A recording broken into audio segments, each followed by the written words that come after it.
जैसा कि आप लोग को पता है कि बिहार में 28 पदों पे दरोगा के लिए वैकेंसी आया हुआ है।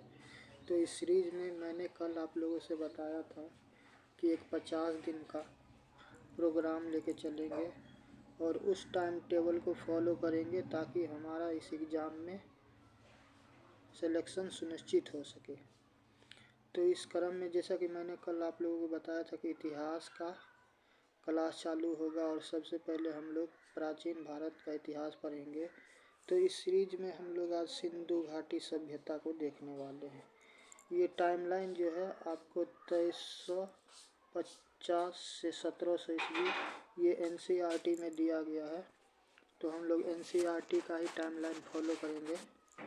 तो कहानी शुरू होती है आपको 1826 के आसपास, ठीक है, जब चार्ल्स मेसन ने आपको हड़प्पा का सर्वेक्षण शुरू किए।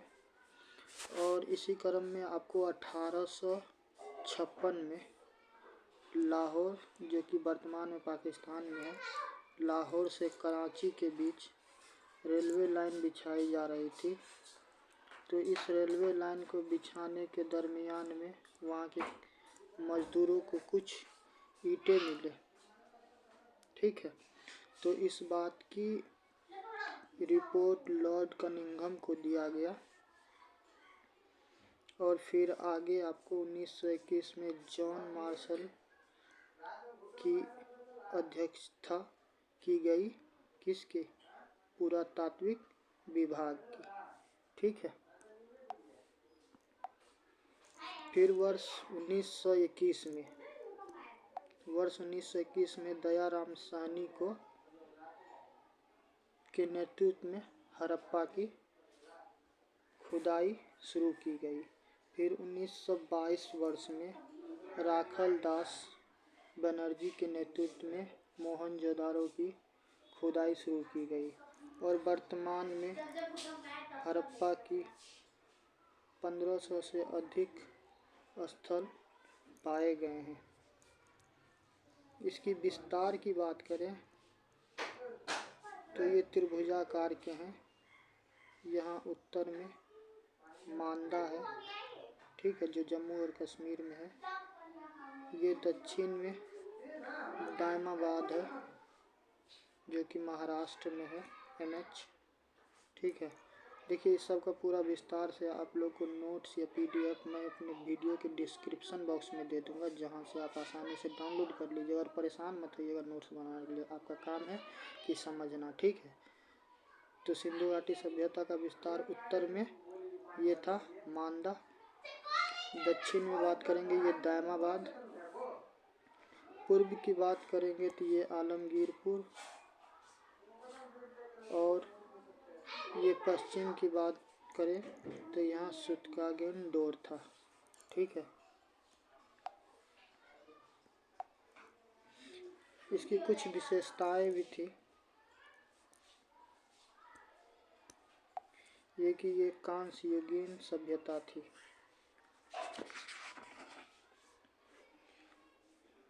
इसका एक और टाइमलाइन पीरियड है, जैसे कि 2500 से, ठीक है, 1500 BC, जहाँ पे शहरी सभ्यता भी पाया जाता था। शहरी सभ्यता का कहने का तात्पर्य हो गया यहाँ पे मकान जो होता था, मकान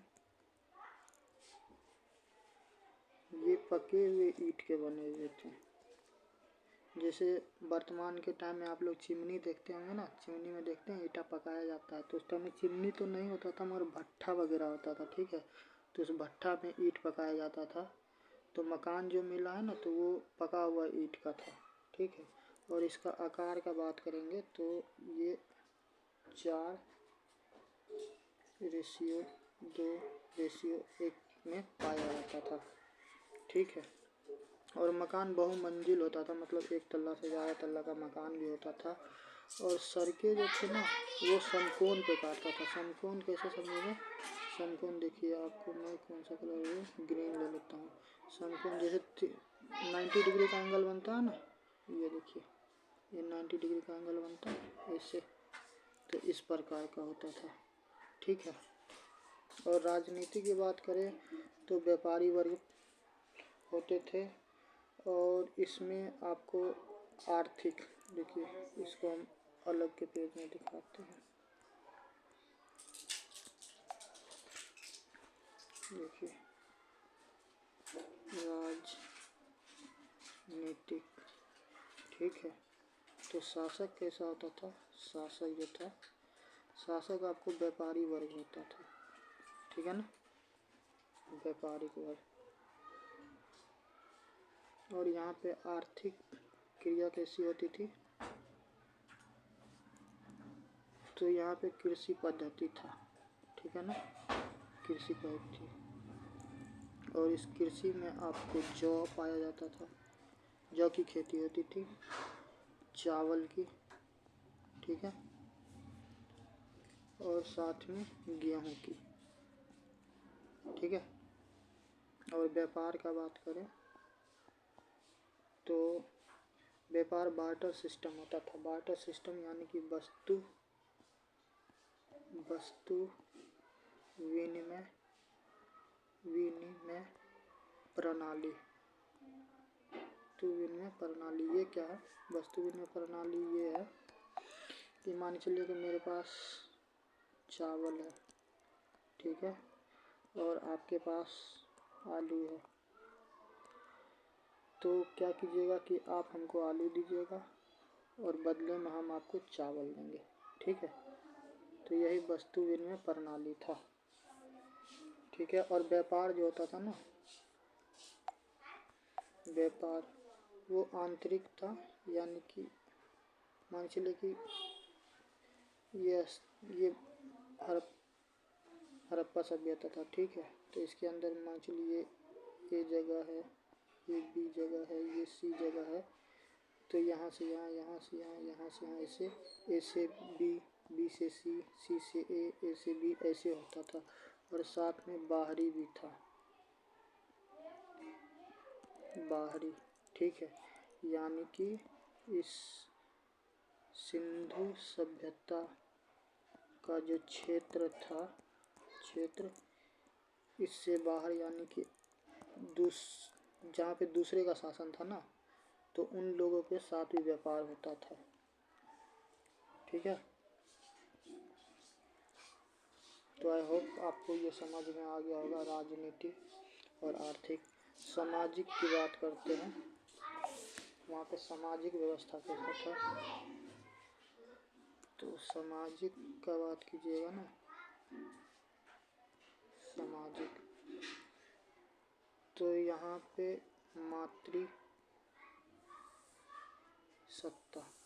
मातृसत्ता का तात्पर्य ये हो गया कि स्त्री जो थी ना, स्त्री, उनका सम्मान किया जाता था, उन लोगों को शिक्षा का अधिकार होगा, निर्णय का अधिकार होगा, ठीक है।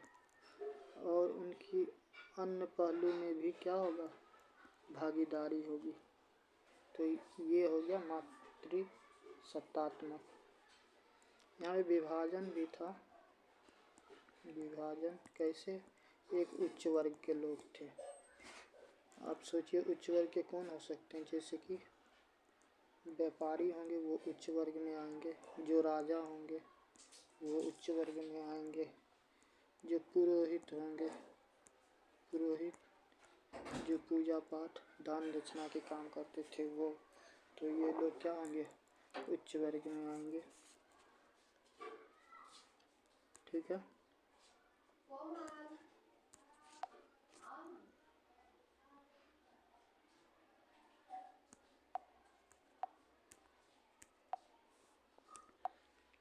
और जो निम्न वर्ग थे, निम्न वर्ग, तो निम्न वर्ग में कौन आते होंगे, जैसे कि कृषक, ठीक है, कृषक, मजदूर, ठीक है, मजदूर, और अन्य लोग जो आर्थिक रूप से कमजोर होंगे। भोजन की प्रकृति कैसी थी, शाकाहारी थे, ठीक है। और मांसाहारी थे। ठीक है, स्त्री और पुरुष दोनों क्या करते थे? श्रृंगार करते थे, सजना संवरना। ठीक है, चानहुद्रो एक स्थान है, चानहुद्रो। ठीक है, तो यहाँ से लिपस्टिक का साक्ष्य मिला है, लिपस्टिक और काजल का साक्ष्य।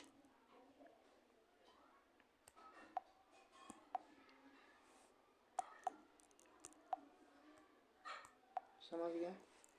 अब देखते हैं धार्मिक व्यवस्था कैसा था। तो यहाँ पे प्रकृति की पूजा की जाती थी। ठीक है, मातृ देवी की साथ में पशुपति का और सर्प यानी कि सांप, पीपल वृक्ष। ठीक है, इन लोगों को जादू टोना का समझ था। ठीक है,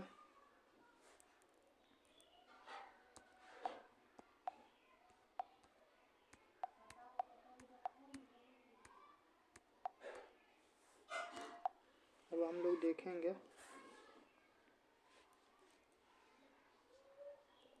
हड़प्पा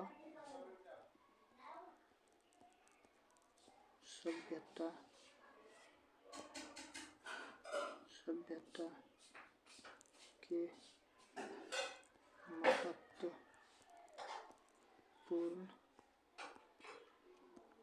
स्थल। ठीक है, तो 1 नंबर में आएगा हड़प्पा।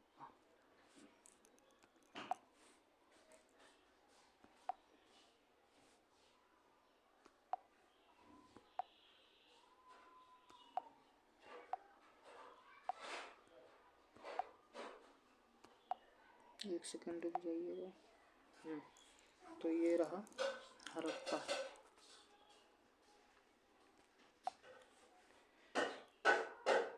तो ये हड़प्पा जो है ये आपको 1921 में, ठीक है, दयाराम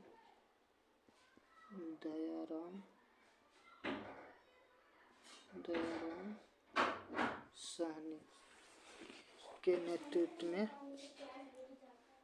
इसकी खुदाई की गई। ठीक है, और ये रावी नदी के तट पे था। यहाँ पे आपको 6 कतारों वाली अन्नागर पाई गई और साथ में श्रमिक के आवास भी पाए गए। देखिए, इन सभी चीज़ को आपको एक बार देखना है। ठीक है, देखने के बाद नोट्स बनाना। और नोट्स कैसे बनाना है कि वीडियो के डिस्क्रिप्शन में ना आपको लिंक मिल जाएगा, तो वहाँ से आप PDF डाउनलोड कर लीजिएगा और फिर आप नोट्स बना लीजिएगा। तो इस प्रकार आपका काम हो जाएगा। फिर यहाँ पे मातृ देवी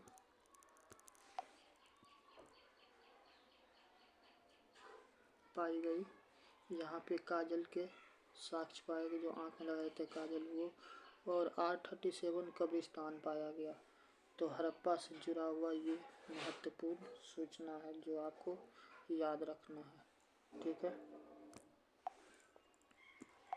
उसके बाद आते हैं मोहनजोदड़ो। आप लोग एक मूवी भी देखे होंगे, ऋतिक रोशन का आया था मोहनजोदड़ो। उसमें दिखाया गया था कैसे पानी के आने के कारण शहर क्या होता है, तबाह हो जाता है, बर्बाद हो जाता है।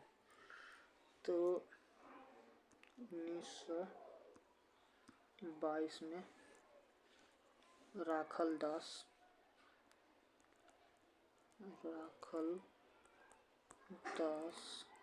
बनर्जी, इनके नेतृत्व में ना मोहनजोदड़ो की खुदाई की गई। ये सिंधु नदी के तट पे है। इसको मृतकों का टीला भी कहा जाता है। यहाँ से अन्नागार पाए गए। अन्नागार जहाँ पे खाद्य सामग्री रखा जाता था।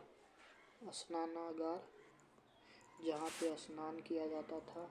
और ये पुरोहिता, ये पुरोहित होगा, पुरोहिता लिखा हुआ। एक मूर्ति पाया गया, ठीक है, बाबा का, जिसमें उसको कुछ दाढ़ी था और वो शॉल से ओढ़े हुए थे, ठीक है।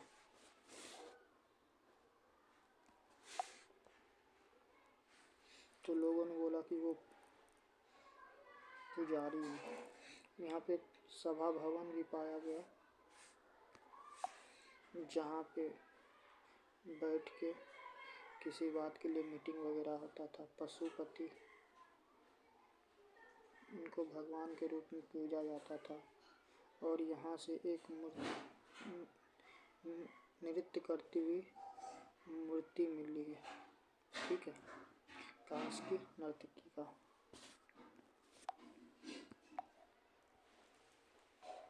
फिर आते हैं लोथल। लोथल ये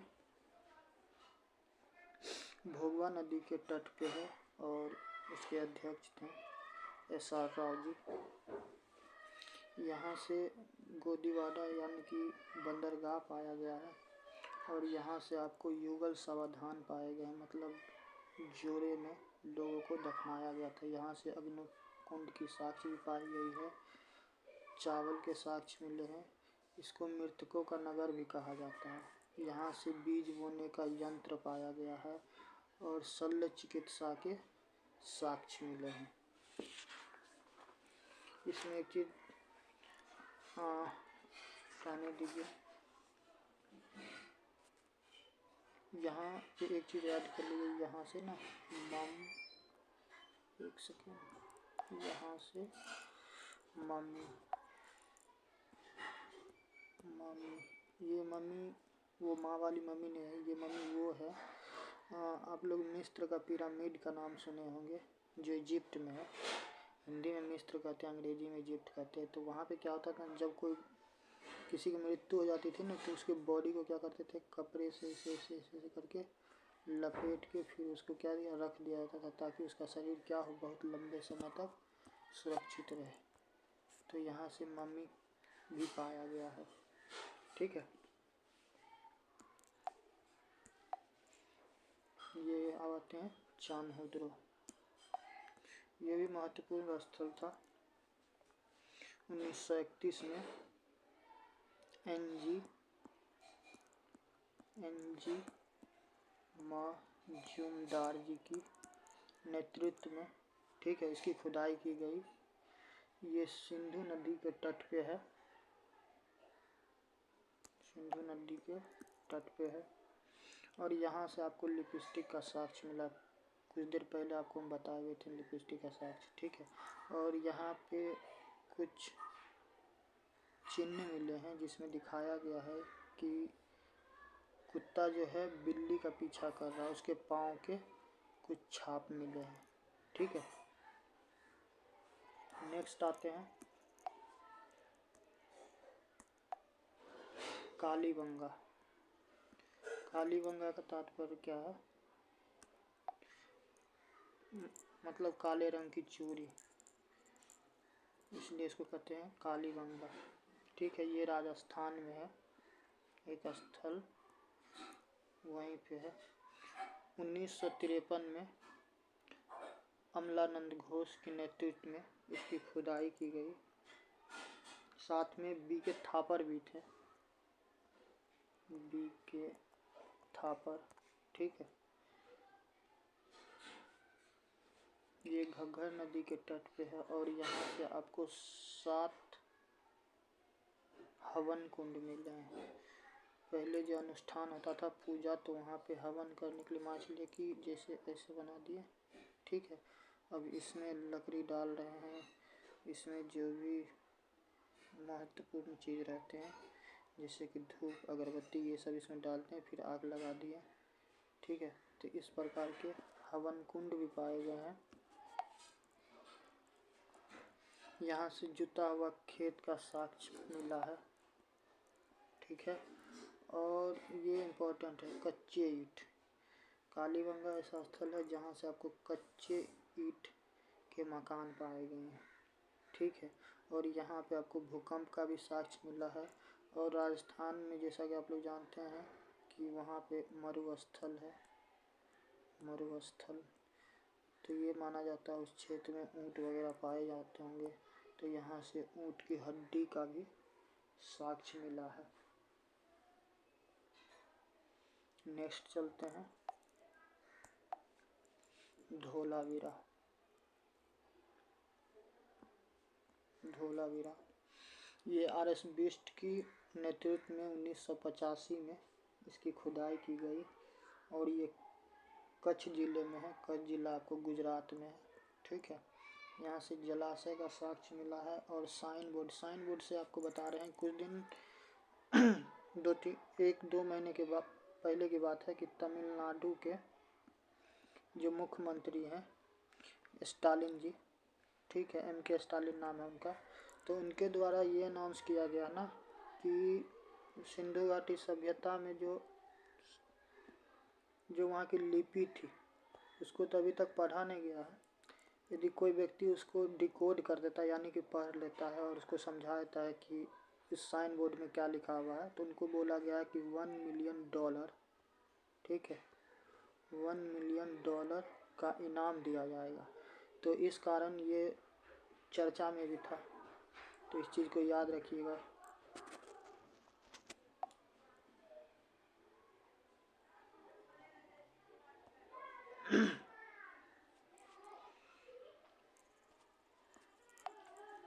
तो यहाँ से साइन बोर्ड पाया गया है और ये लूनी नदी के तट पे है। यहाँ से एक चीज़ और मिला है, मतलब इस स्थल की बात कर रहे हैं। यहाँ से आपको कुषाण जो है, कुषाण काल के, ठीक है, कुछ अवशेष मिल रहे हैं। ये आपको आगे पढ़ाएंगे हम कुषाण के बारे में। वैसे ये याद नहीं भी रहे तो कोई बात नहीं है, आपको इतना ध्यान रखना है कि धोलावीरा 1985 में RS बिष्ट के द्वारा उनके नेतृत्व में, ठीक है, कच्छ जिला गुजरात में खुदाई की गई थी। अब 2-3 इम्पोर्टेंट पॉइंट और रह जाता है छोटा छोटा, जिसको हम देख लेते हैं। जैसे कि एक है बनावली, बनावली, ये आपको हरियाणा में है। ठीक है, हरियाणा में। यहाँ से लकड़ी का हल जानते हैं ना, खेत उत जोता जाता है। अब तो बहुत कम हो गया, पहले क्या होता था बैल से हल को लेके खेत की जुताई की जाती थी, अब तो ट्रैक्टर चलता है। तो वही लकड़ी का हल यहाँ पे पाया गया है। ठीक है, दूसरा है रोपर। रोपर आपको पंजाब में है और यहाँ पे मालिक के साथ कुत्ता का साक्ष्य मिला है। ठीक है, एक है सुरकोटदा गुजरात में है और यहाँ से घोड़े की हड्डी मिली है।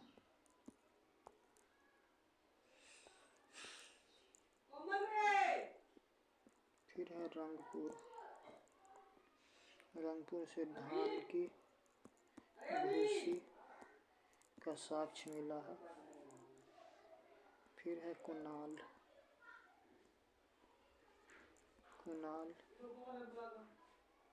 यहाँ से चांदी की मुकुट का साक्ष्य मिला है। ठीक है, बस कुछ और बच गया है। आमरी ये पाकिस्तान में है। ठीक है, यहाँ से 12 सिंघा का साक्ष्य मिला है। हड़प्पा की लिपि, ये चित्रात्मक है। अभी कुछ देर पहले आपको बताया कि तमिलनाडु के बारे में। यहाँ की मुहर सेलखड़ी से बनी थी, सेलखड़ी पत्थर से, ठीक है। और इसके पतन के पीछे 2-3 कारण है, आपको मैं बताता हूँ। परिस्थिति के बारे में, मतलब पर्यावरण के बारे में। लोगों का मानना है कि वहाँ पे पानी बहुत सारा आया और जिस कारण से शहर डूब गया और बर्बाद हुआ। कुछ लोगों का मानना है पुरंदर कौन है? ये इंद्र है, ठीक है। तो लोगों का मानना है कि ये गुस्सा हो गए क्योंकि बांध बनाया गया था, तो ये गुस्सा होके बांध को तोड़ दिए, जिस वजह से क्या हुआ कि ये पूरा का पूरा बर्बाद हो गया। तो आप लोग इस वीडियो को देखिए और जो भी इसका नोट्स है मैं आपको डिस्क्रिप्शन बॉक्स में दे दूँगा, ठीक है। और वहाँ से आप नोट्स बना लीजिएगा और परेशान मत होइएगा।